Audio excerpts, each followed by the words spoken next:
Au nom du Père et du Fils et du Saint-Esprit, indépendamment de la joie que nous avons eue d'accueillir un nouveau baptisé dans cette église aujourd'hui, nous fêtons une fête particulière aujourd'hui puisque nous faisons mémoire de tous les saints. Vous savez ce que les catholiques font au mois de novembre. Nous le faisons après que l'Esprit Saint soit descendu sur l'Église rassemblée, après que nous ayons célébré la fête de l'Esprit Saint lundi. Eh bien, aujourd'hui, nous faisons mémoire de tous les saints. Nous annonçons ainsi les fruits de l'Esprit dans l'Église et par celle-ci dans le monde. La sainteté est en premier, de façon absolue, ce qui est dit de Dieu, le seul saint, parce qu'il est le seul Dieu. Il est absolument transcendant, sans aucune comparaison avec quelque créature que ce soit. Et pourtant, on emploie le qualificatif de saint pour des personnes humaines. Cela veut dire que la sainteté pour la personne humaine ne peut être autre chose qu'une participation à la sainteté de Dieu.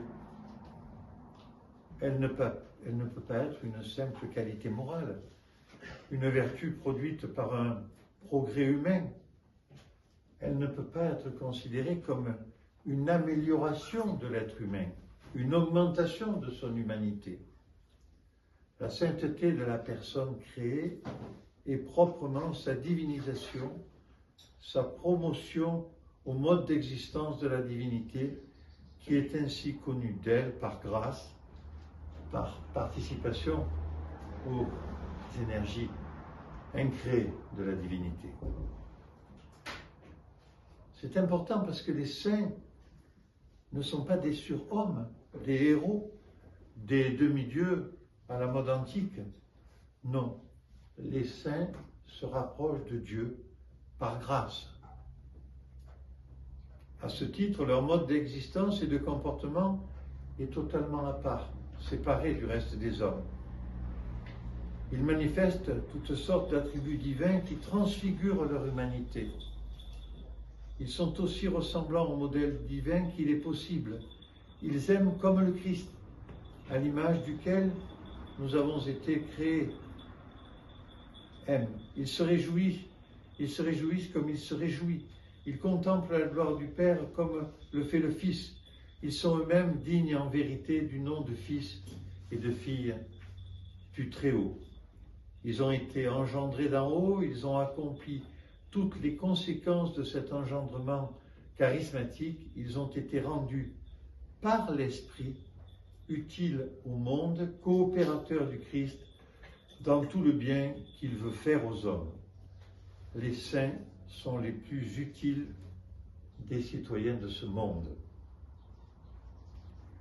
La mémoire des saints de tous les temps et de tout lieu, unis dans une même foi, un même amour pour le Père et pour les hommes, apporte un grand encouragement à ceux qui débutent dans la vie en Christ et qui commencent à comprendre ce que veut dire le nom de chrétien.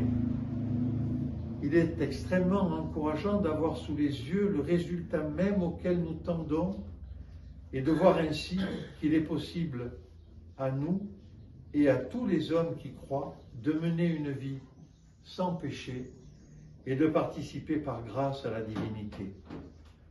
Non seulement les saints nous prouvent la possibilité de notre accomplissement, mais ils nous aident par leur accompagnement, par leur prière et par le fait que, très souvent, ils nous apparaissent ou nous parlent pour nous fortifier. Dans le prolongement de cela, nous comprenons mieux la place du jeûne des saints apôtres qui commence le soir de cette glorieuse mémoire, ce soir à minuit. Ayant contemplé le but de notre vie dans les saints dont nous faisons mémoire, nous ne perdons aucun temps pour nous mettre à leur suite avec enthousiasme. enfin, pour essayer de nous mettre à leur suite avec enthousiasme. Nous entrons dans la course à la sainteté et à l'humanisation suprême de notre vie à la suite de grands modèles que sont les apôtres Pierre et Paul. C'est pour ça que je me suis permis de revêtir cet épître aujourd'hui, parce que sur cet épître, c'est la totalité de la sainteté qui est représentée. Nous entrons dans la course de la sainteté et de l'humanisation, disais-je, suprême de notre vie à la suite de ces grands modèles que sont les apôtres Pierre et Paul. Nous les suivons, ce sont nos pères spirituels et nos guides, et sacramentellement parlant, nous les aurons rejoints en leur propre fête à la fin de ce mois. C'est pour nous tous un grand motif de joie et une stimulation pour notre vie de chrétien.